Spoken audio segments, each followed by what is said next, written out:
Dr. Chaudhary, that's a very interesting part of the interview. We're almost through to over half stage of the interview. I want you to sit through as I talk to these three young gentlemen. Please. Right? I'm going to come to the eldest one, Nirvan. Right? You're someone who has his fingers in many a pie. If not all the pies, as you handle the Ops Nerve Center in Kathmandu. Right? You're responsible for a number of businesses, telecom, including broadband, finance, the services sector, banking, infrastructure, FMCG, education, energy, and the foundation per se. Please highlight about your plans to grow with your existing and new partners.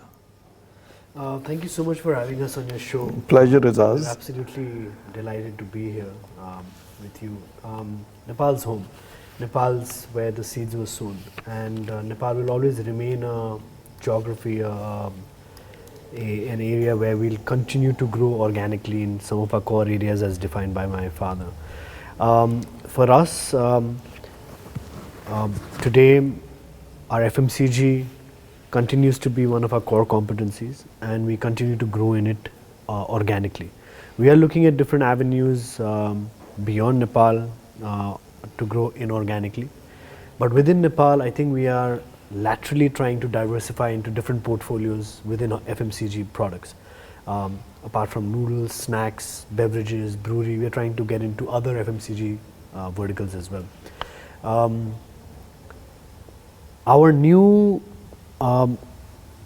entry has been into the field of communications and IT.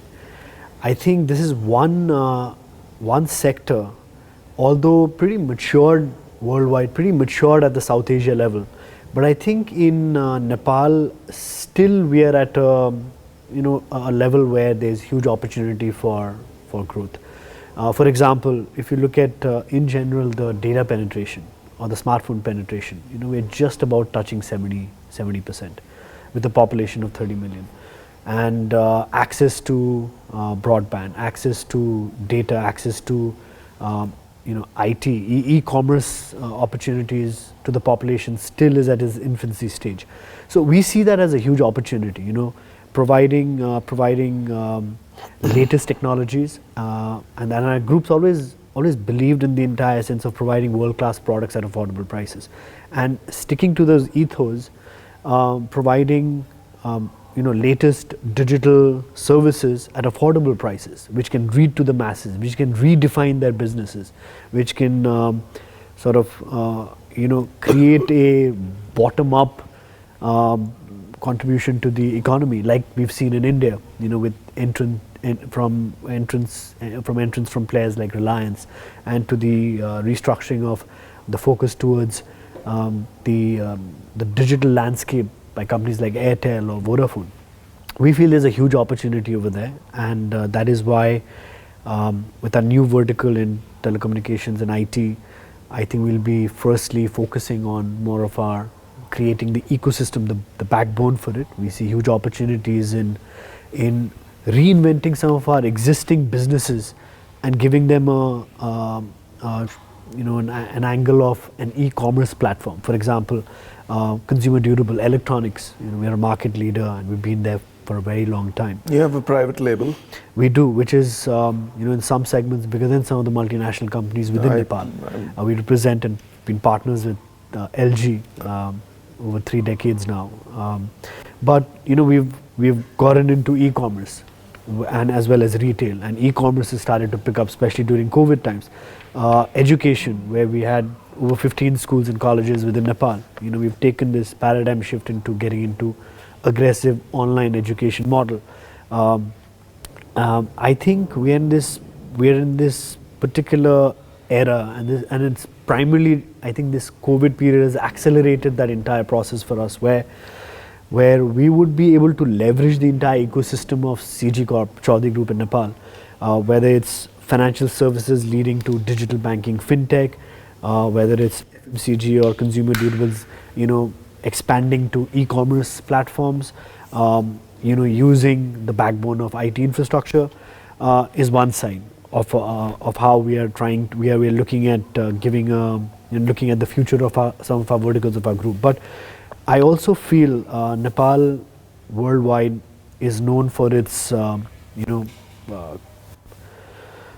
for its capacity in the energy sector, the potential for harnessing the energy that it has. Albeit the demand-supply gap is slowly closing in, but there's still huge cross-border export that can happen. And that's one area where we have, we were trying in the past to aggressively enter, and now I must say that we have been relatively successful in at least almost launching our first project, which is already giving shape to other few projects coming up. So I think FMCG, telecommunications with IT and the entire digital ecosystem with energy infrastructure and the building materials, I would all combine it together. That's quite a handy portfolio. That brings me to this rather interesting question which I have about Nepal. Right? Nepal is not just synonymous with the Everest, it has so much to give and show the world. Talk to us about Nepal. Tell us more. I mean, very briefly though, but tell us what excites you. The fact that we were born there, the fact that my father was born there, my grandfather was born there as well. For us it's home. We are morally, we are consciously, we are attached to. You guys, all of you, as I've seen you over time, you are the proudest and perhaps one of the best ambassadors for your nation, right? For your young, sprightly, happening nation, which has had a lot of setbacks. It's a landlocked country, right, which brings with it a lot of challenges, right? So I came back to, let me give you my personal experience. So firstly, we are from the core of our heart, we have a strong desire to do something for our country. Rahul and Varun spend a lot of time taking, our group motto has always been taking Nepal to the world. So they really play that role in expanding the group's vision beyond Nepal, and obviously doing things in Nepal as well.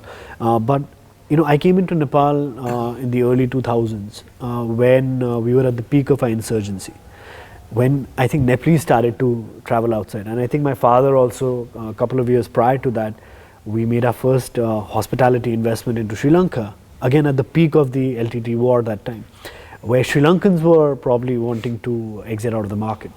So Nepal, when I got into Nepal, I was immediately right at the grassroots level. I got the opportunity of getting an experience to be part of various verticals by traveling to the most remotest part of Nepal.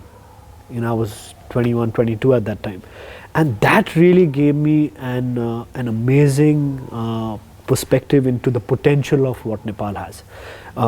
People know about the tourism, Nepal as a tourist destination. People know about Nepal as a spiritual destination or as an adventure trekking destination. But I think the inherent natural resources that we have, not only in terms of the power for energy, but even in terms of the natural resources for some of the most exotic herbal alternative medicine to cosmetic products to anything that the world is today shifting towards. I think Nepal is still yet to harness that. The fact that we are sitting in between the two fastest growing economies in the world, the potential of making that a bridge is what excites us. That's an opportunity. The fact that a lot of people see there's nothing happening there. We see that because there's nothing happening there, there's a lot we can do there.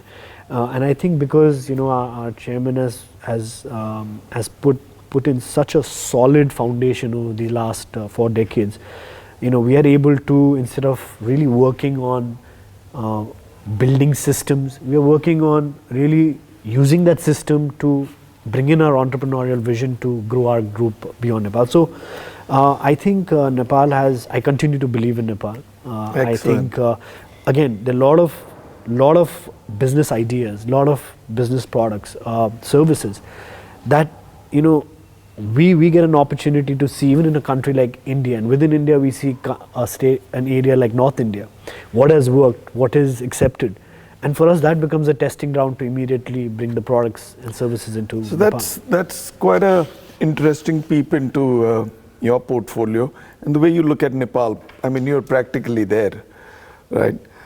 I'm now going to move to your middle brother, Rahul. Rahul handles quite an interesting and rich portfolio, if I may say so. I mean, you just said 141 hotels, right?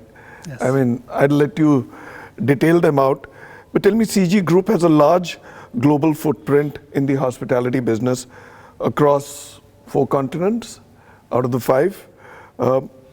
Not Australia as yet, perhaps soon.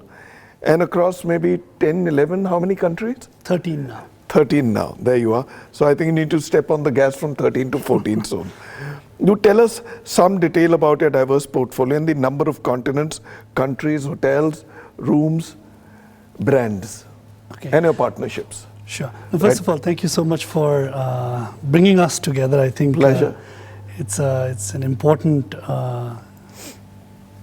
forum today where we are, and also an honor for us to be with my father on the platform for the first time. I think it's the 3rd time that you and I have interacted. Second time with him. Yes. So just before I talk a little bit on the portfolio and the different spread, let's say all across the world, it's important to also understand where we started. I think it's important to reflect on the fact that we've been in the hospitality industry for 2 decades now.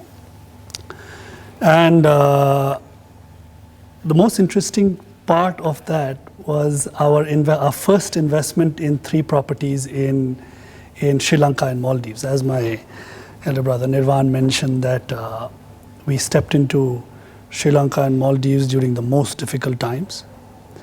And why it is important to note that step into hospitality, because we were not in that sector at all before. And it was my father's desire to go outside of Nepal.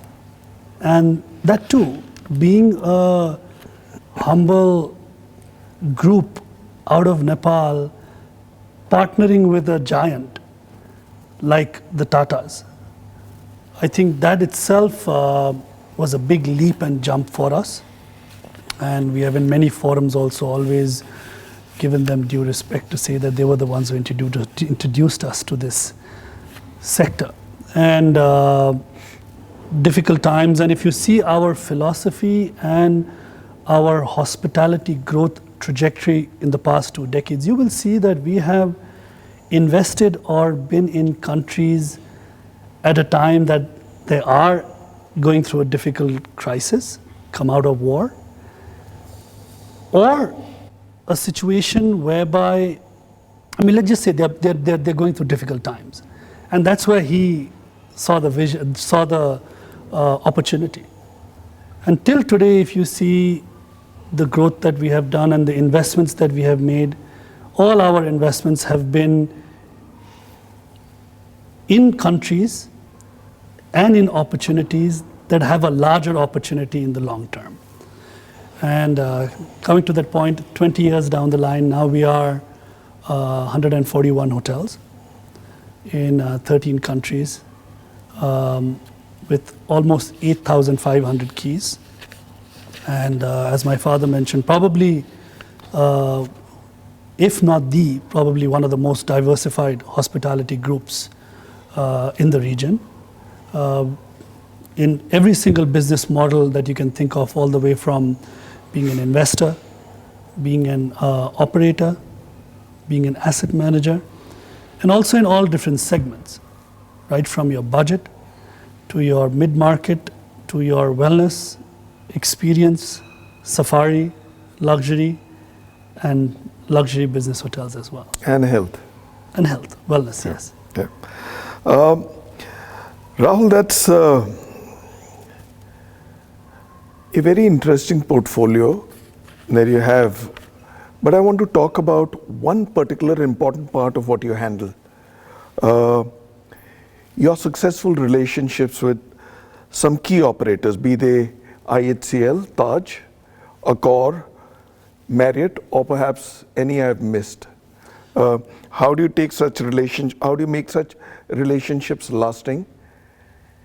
And what next? Any new partners? Where and when? I hear of a lot of things, but I wouldn't say it on camera. Sure. No, I think it's very important.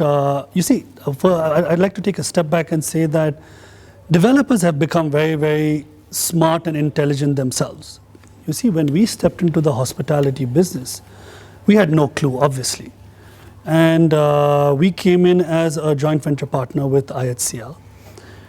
And we were learning the ropes, and we were at the mercy of the operators, which we are in many of our investments as well.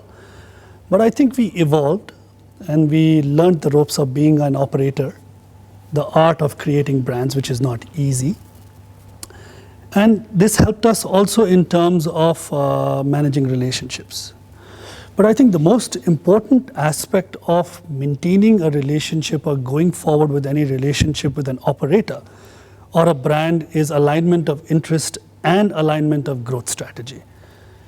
You have to always be aligned in terms of where you want to go, where you want to be. And I think where we are today speaks for itself that, as my father mentioned, that we are in various different business models now with various different brands. All the way from we've been with the Carlson Residor in New York as well, with Hilton, IHCL, with Accor now, and some interesting discussions going on with some other brands as well.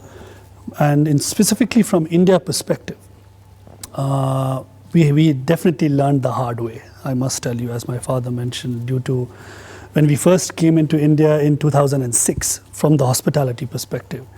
We really went through a difficult time in terms of just getting the projects up and running. I mean, we had created a strategy to develop 20 hotels and started going and buying land parcels. But then we said that I don't think it's something that we can really do because the system was that way. And then we decided to make an investment in a growing management company, as you know, Concept. And we are proud to say that we are perhaps the second largest management company in India with almost 84 hotels operating and 34 in the pipeline. Excellent. And this year itself, we are going to open almost 13 hotels as we speak. So tell me, if I was to ask you, where are you going to be in 2022-23 from 141? Give me a number. I would say 2025.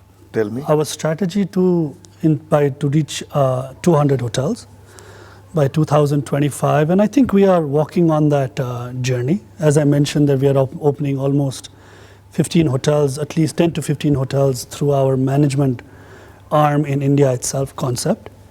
And apart from that, we continue to look at interesting opportunities in newer markets, such as Turkey, one of them, and consistently also look at other markets that we are doing. But one of our biggest focus for growth right now is our wellness and experiential space. So talking about wellness, this question goes to both of you, Binodji and Rahul.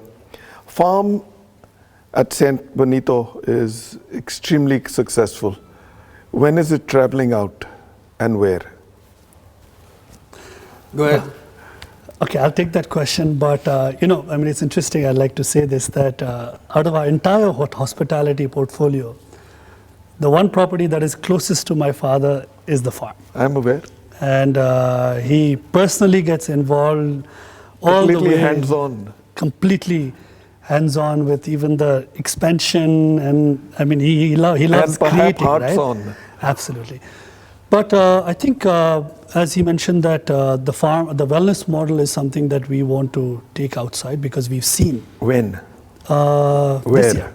You'll see this year itself. When? We are already evaluating 3 opportunities, I would say, very, very strongly. Mm-hmm. I'll tell you the countries, one in India, one in Sri Lanka. So I don't have to travel to the Philippines? Hopefully not. But you see, if you have to get the real taste of the farm itself, you will have to probably make that journey. And something in Europe as well, Europe or the Middle East. Excellent. So, I mean, we are working on a target to at least have Now one save more save that for the next time. Done. I want you to break that news. Let us know whenever you do. Sure. Quickly, I want to go on to Varun, but I have this question on your newest acquisitions, Fairmont, Nairobi, and Masai Mara, right? My favorite places to be in. Others that we aren't aware of or planned to your portfolio. Tell us about them. Well, Very briefly. Sure. The acquisition, how did it happen? What next? When do you open up? Sure. And the latest one in our portfolio are the two Fairmont properties in Masai Mara and Nairobi. The first time we all ever went to East Africa, when our parents took us there, I think it was back in 2013. The first property we ever stayed was at the Norfolk. Oh, really? Yes, and that was the time when I remember my father was just sitting at the bar, and he was just, it was obviously thinking about the history, right, of the property, that it is the property where the queen was, that's the first night that she was queen. Oh, really? Yes, so the history is quite immense, and my father just... I've seen it in The Crown, though, yes. Yes. Yeah. So he had in his mind that, this is a wonderful property, and it would be wonderful if it could have been a part of our portfolio, from his point of view. And destiny had it so that 2 years back, this property just came by, that this is on the offering. And, and I just had to have it, And then I kept working on it. It actually took me 1.5 years to close this deal. Ran through many challenges, but we managed to close it. I don't know if many people say it was a bad time, and many people say it was a good time, because we bought it right on March 15th. When it has to happen, it has to happen. There's Absolutely. no bad time. You were destined to get it. Absolutely. Your dad spoke about it, right? And there you are. So that's very. When are you opening it? We are going to open hopefully on the 1st of May. Oh, there you are. So you're just about 2 months away. 2 months, 2.5 months. All right, excellent.